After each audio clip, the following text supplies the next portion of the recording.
Good afternoon, everybody, and welcome to Heronbrook Farm. It is fantastic to have you here as always.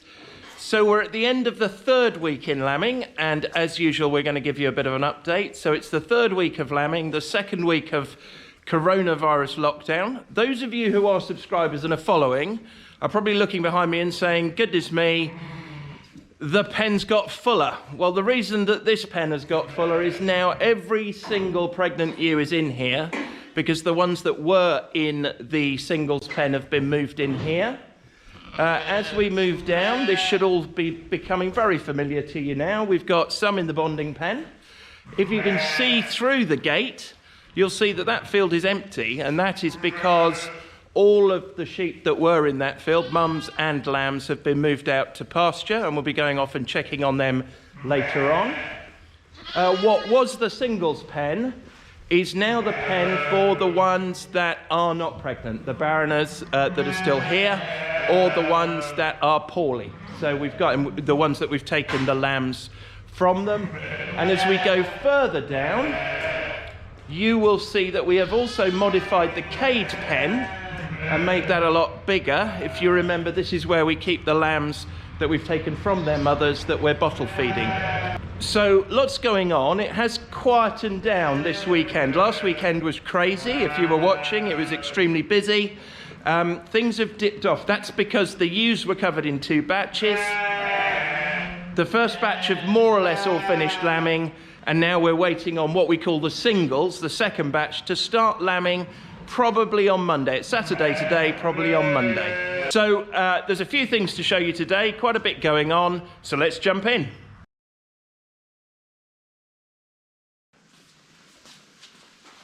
So people often ask, why do farmhouse kitchens always have Argos? Well, this is one of the reasons. We've just woken up at about 4:30 and we've had a lambing whilst all of us have been asleep, which only happens for an hour. And the 2 lambs are very, very cold, so we've brought them in. Jackie's preparing the colostrum, and we've got them in front of the Argo warming up. They both seem well, one a lot better than the other, but hopefully they'll both be okay.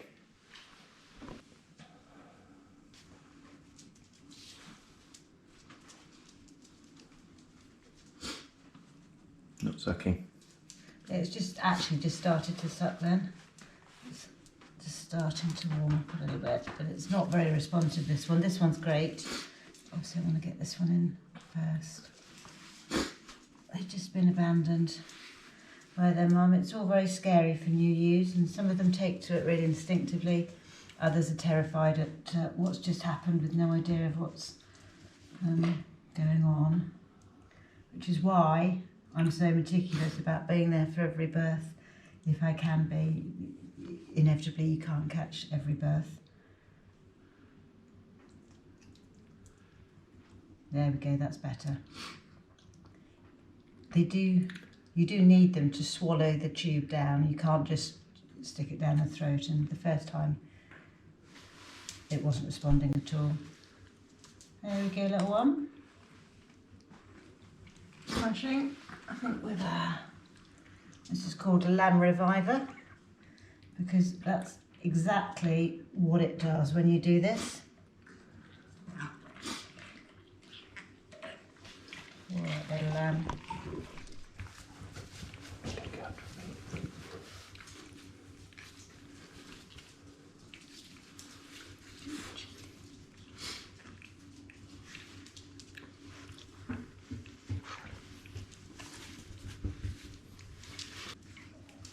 We had a lambing 2 hours before this as well that Peter and I were there for, and the mum was fantastic. Because to be fair, they have all been this year until this one.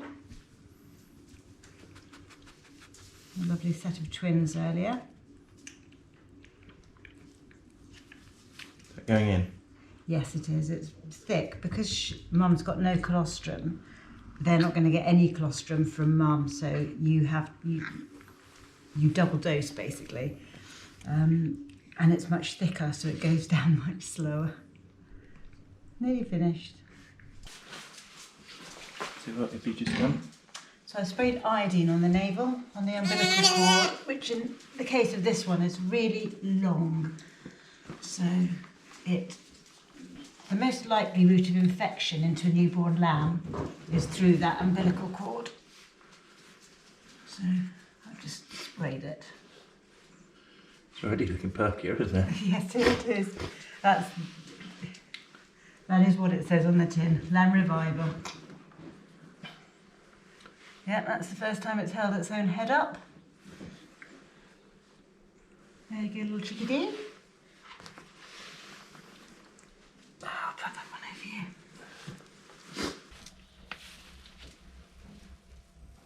So here are the two from this morning. As you can see, pretty lively in the small cage pen, with the really small ones with their woolly jumpers on to keep them warm. And we'll just keep an eye on them through the day, keep them bottle fed, and hopefully they'll both be fine. So we've had a few questions about the process and where they go around the barn. So they start in here when they're waiting to lamb, and we've got these pens on camera. You've seen that in previous videos, so we can zoom in and make sure we know what's happening all the time. When they've lambed, we let them lamb in here. We then bring them out with the lambs. I think you saw that with Rosie on the last video. And we take the lambs, they follow the lambs, and they come into the bonding pen in one part of the barn. So this is where the pens are. They stay in here for a few days. Minimum 2 if it's a big, strong single.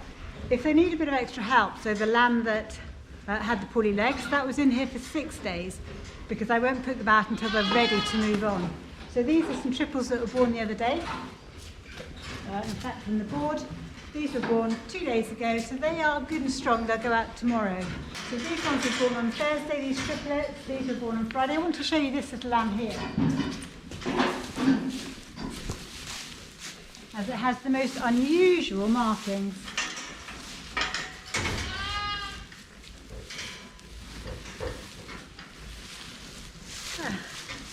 Never had one quite like that. This is the one that came out backwards, bum first, into the world yesterday morning. Very cute little fella. So the average time they stay in here is 3 days, and the last thing we do before they leave the pen is put the numbers on them, so once they're into the nursery and then outside, we know which lambs belong to which ewes. So let's have a walk over to the nursery.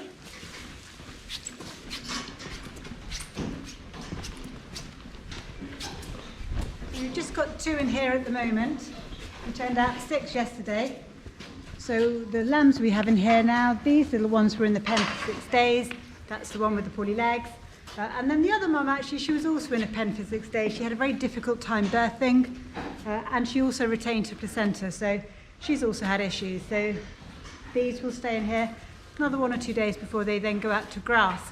They go into a field close to home for the first, ideally, 10 days.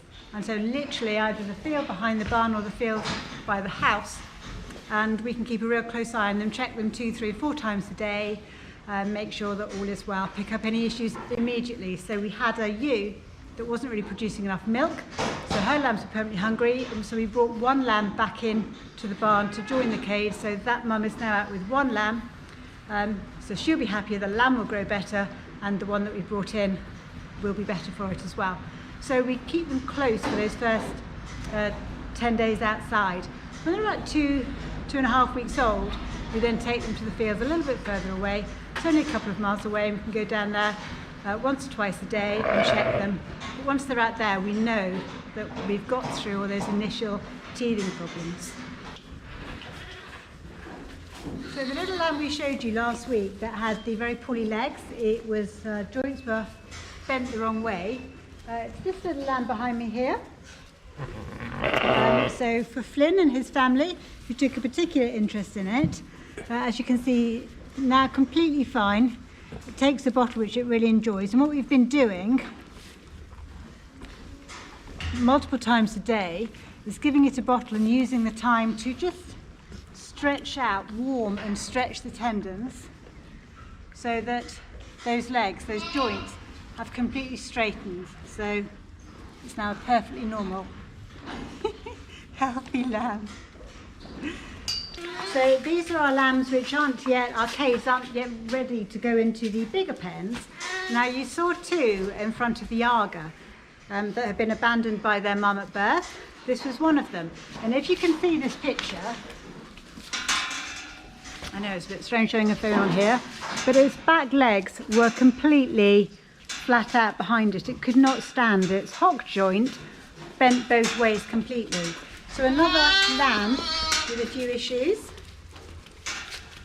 Now completely fine. It was this joint here on both legs. I think it must have literally been flat out inside the womb. It's now fine. Its little twin is this one here. Nice and clean because it's had a lovely coat on. This was the tiny one that you saw in front of the Aga. Now both big strong lambs. We're very used to Gunner.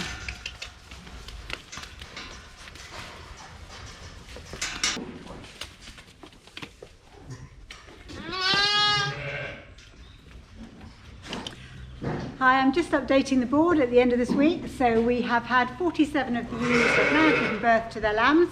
We have had 98 live lambs, and you've seen the ones that we've had today. It's all going well. So thank you very much for joining us on the video again. We'll do an update in a few more days' time.